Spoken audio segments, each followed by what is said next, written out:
creative actually is reaching outward,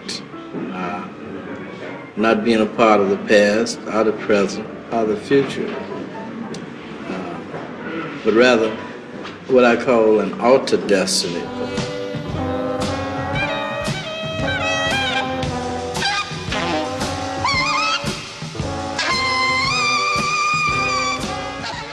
I've been listening to Sun Ra since the 60s. He's always been a very dynamic force in music. This whole concept of merging costumes and lights and dancers and music. Really one of the first people to do that in the 40s and the 50s. And then starting his own label, selling his own music. Mail order back then at a concert. Nobody was doing anything like that when he started.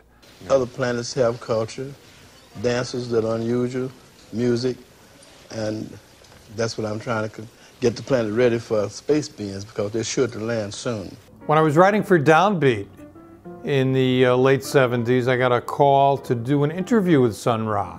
Is there a place that people can get in touch with you between concerts if they want to write to you or something like that? I know you have an address for El Saturn. Can people use that to get in touch with you? Well, it's better to use 5626 Martin Street. Okay. At this particular point, 19144.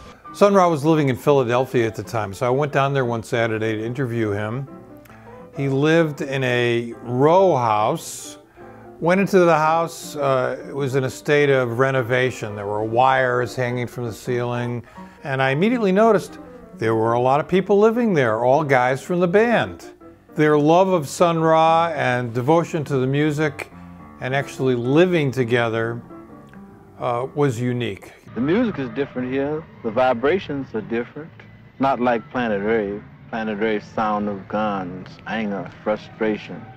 Sun Ra's room was a small room, a small bedroom that he split with someone else. He had a bed, a very simple bed. Above the bed was a metal bar that he hung all of his clothes on, all of his costumes. Very few worldly possessions in evidence. Sun Ra sat on his bed and the interview began. On this planet, according to a lot of ancient scriptures and philosophies, you also have, not only do you have humans on the planet, we have angels on the planet. Yeah. So now, you don't have a government in the world that give angels any rights. I decided to take a somewhat open approach. So my first question was, why? That prompted a 6-hour answer. Yes, Sun Ra talked nonstop for 6 hours.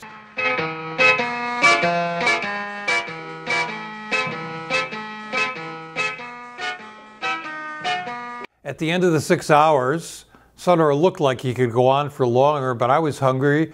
I offered to take him out to dinner. He picked a place called the Fox and Hound Club. It seemed rather unlikely, a contradiction in a way, that someone as out as Sun Ra would want to have dinner in a hunting club theme restaurant in a Holiday Inn, but nevertheless, that's where we went. Before we went out, Sun Ra got dressed and he put on some headphones. Now this predates the Sony Walkman, which was introduced in the late 70s and early 80s. At this time, people weren't walking around with headphones on, but Sun Ra did. I have a natural sensitivity. And a lot of times I do things that people don't understand, but it's because I'm following my intuition. And my intuition will tell me, well, now do this or do that, and I do it. Sometimes it might seem ridiculous, but it always works. We go to this super straight Fox and Hound Club. Sun Ra orders a Manhattan, his drink of choice, and a steak dinner.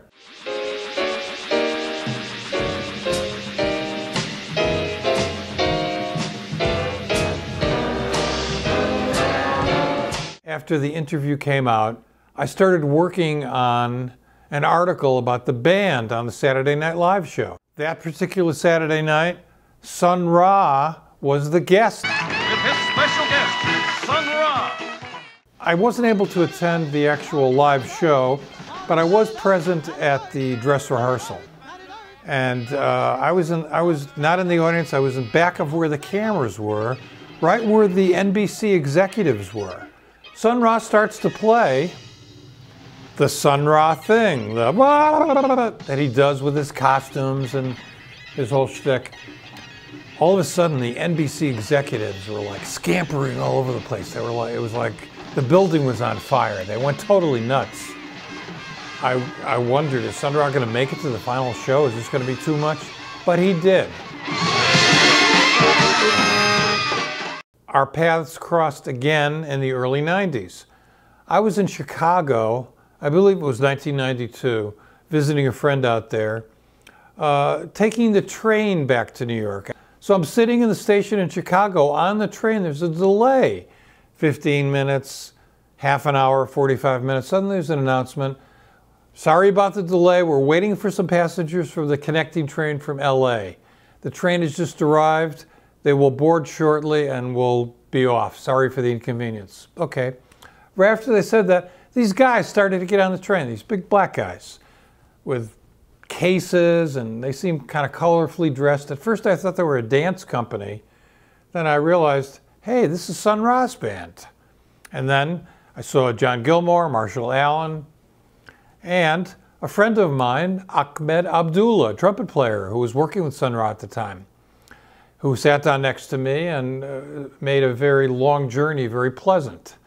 And right before we got to New York, I would say we were passing Albany, about 3 hours outside the city. Mr. Abdullah suggested that we go to Sun Ra's private car to talk with him. The way they traveled, Sun Ra had a sleeper car, the rest of the band was in coach. Went to Sun Ra's car. First thing I noticed, 14 years after our initial encounter, Sun Ra didn't look very good. He had had some health issues. He was in his later years. But he looked at me for a second, and it seems as if he remembered exactly where he left off. He started up like no time had passed at all, and talked nonstop for about 2.5 hours. That was the last time I saw Sun Ra.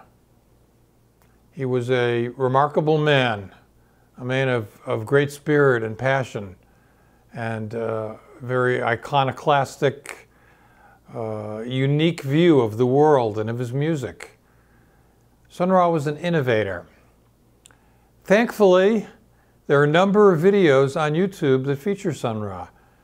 There's some links here. There's performance videos, interview videos. I feel very lucky to have met Sun Ra, spent some time with him, and been inspired by him.